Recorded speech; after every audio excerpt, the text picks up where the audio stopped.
everyone, my name is Aisha Monique, and I want to start by saying welcome to my channel. I'm starting this videos on my channel because I wanted to give life to my brand, which is Know Your Worth.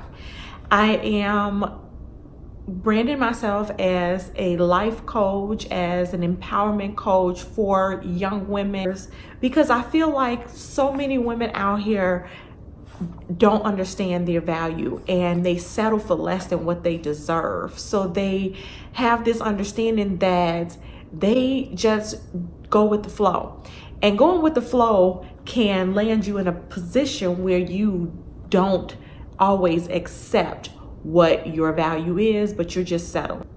I'm gonna tell you why I came up with the brand. I work as a labor and delivery nurse. For the last 10 years, I've been a nurse, and I encountered a patient of mine who was 17 years old, and she was in a position that she came in labor. And when she came in labor, she had the boyfriend with her. I mean, she was estranged from her mother, and so she was living with the boyfriend at the time. And so when she came in, she was in labor. I was monitoring her and all of this.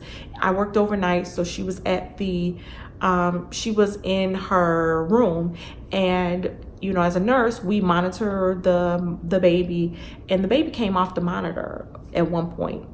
And you know, sometimes I give them a few minutes to try to get back on, but the baby didn't go back on the monitor. So I went into the room, and when I walked into the room, I saw this woman performing a sexual act.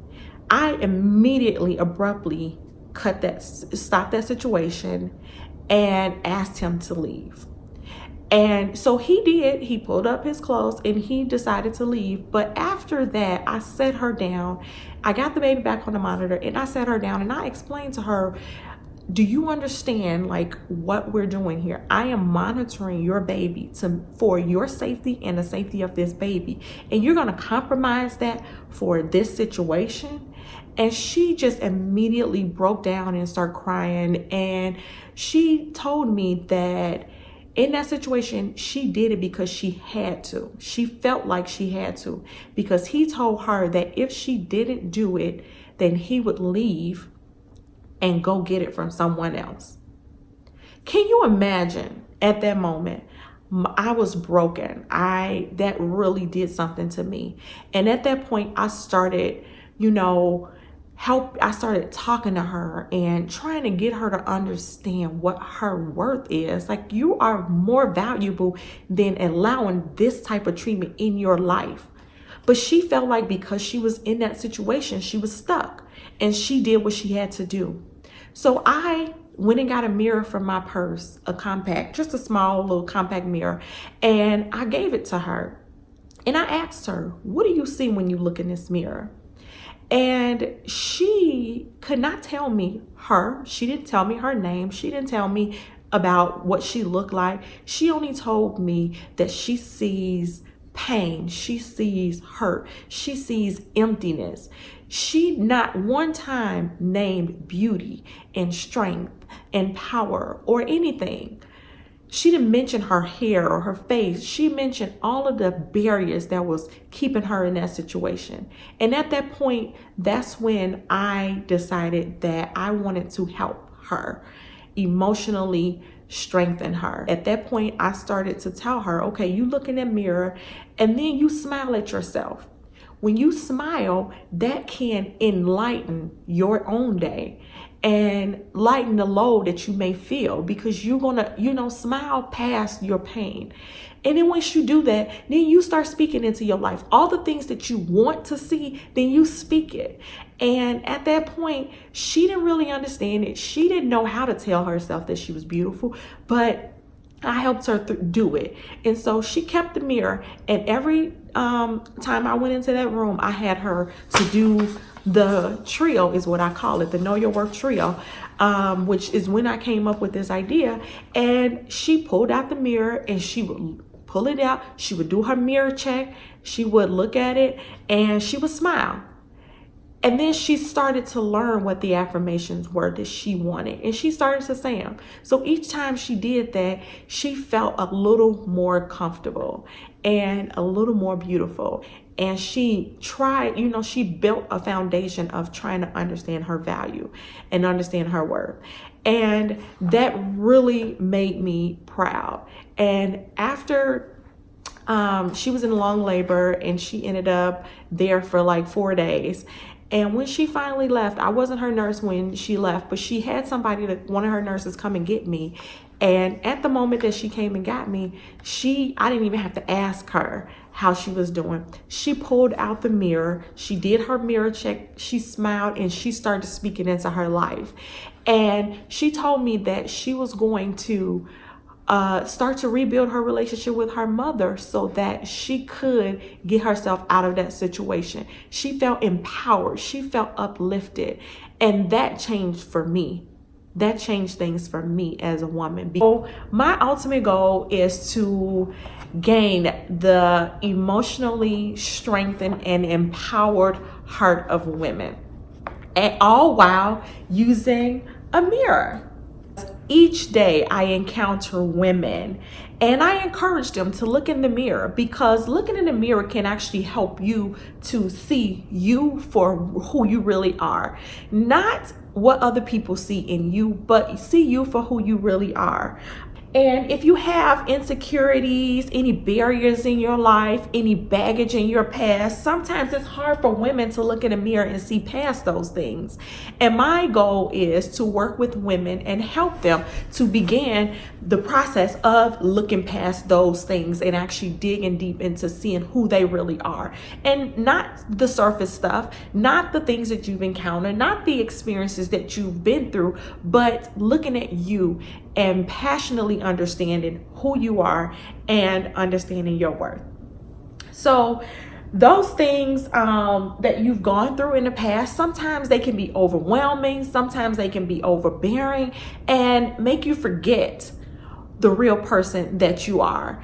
And when you look in the mirror, you miss that. You don't see, this is Aisha. Some people don't see that. They see, oh, I've been hurt. Oh, I've been wounded. Oh, my house got taken away. Oh, I got a divorce. Oh, I got, in a bad situation. I lost my job. They see all of those things, but at the end of the day, you are still who you are. And you don't have to settle for anything less than that. And what people present to you doesn't always have to be accepted. You can say, no, thank you. Keep it moving. Yes, every woman has been in situations that they didn't want to be in. We didn't ask to be, cheated on. We didn't ask to be physically abused. And maybe you were in a situation where there were signs. Okay, you may have missed them. You probably did see it, but you ignored it. But guess what? You have to forgive yourself of those things. You're not perfect. I'm not perfect. There is no perfect person in this world. Only perfect person that walked this earth is Jesus Christ, and that's none of us. So therefore, you have to start with forgiving yourself. And when you do that, you will begin to get to a place where you can see you for who you are in that mirror and not see all of the baggage that came with it. So when you forgive yourself, you get to a point to where you just say, enough is enough. I am done. And I want a better life. I want to make better decisions. And when you look at the scripture in Luke, when the sinner woman came to the Pharisee's house, Simon was his name, and she knew that Jesus was there. And she, in her mind, wanted to get there to where Jesus was. She walked into the house, and when she saw Jesus, she kneeled at his feet. Her tears were shedded on his feet, and she used her hair to wipe the tears and clean his feet. When you think about that, she did that all for forgiveness. She wanted to be delivered. And to go to the extent of using your tears at the feet of somebody that you know has the power to forgive you, that takes desperation, okay? That takes somebody understanding that they know that they are more valuable than what they're in the middle of, what they're experiencing. So she wanted to desperately get healed. She wanted to desperately be changed. And she went to the extent of doing what she had to do, which is cry at the feet of Jesus and use her hair to wipe his feet. And guess what? Because of her desperation, because of her dedication and commitment to getting her forgiveness, she got it. She was at the point where she probably was tired of being status quo. She probably was tired of accepting less. But she got it. She did that. And that was only because she wanted it. And you have to be at a point, at some point in your life, to where you're ready to accept it. And you know, it can happen. So we want you to have that mentality of this sinner woman who was desperate for a change in her life. She wanted that and she got it. And Jesus did forgive her. And she, her life was changed.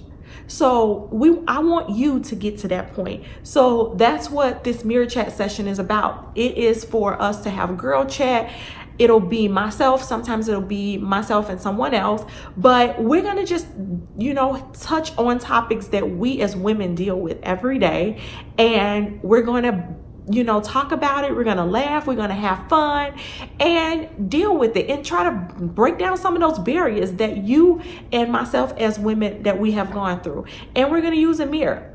Each day that I work and I see people that have some barriers, my ultimate goal is to change each person's life one mirror at a time.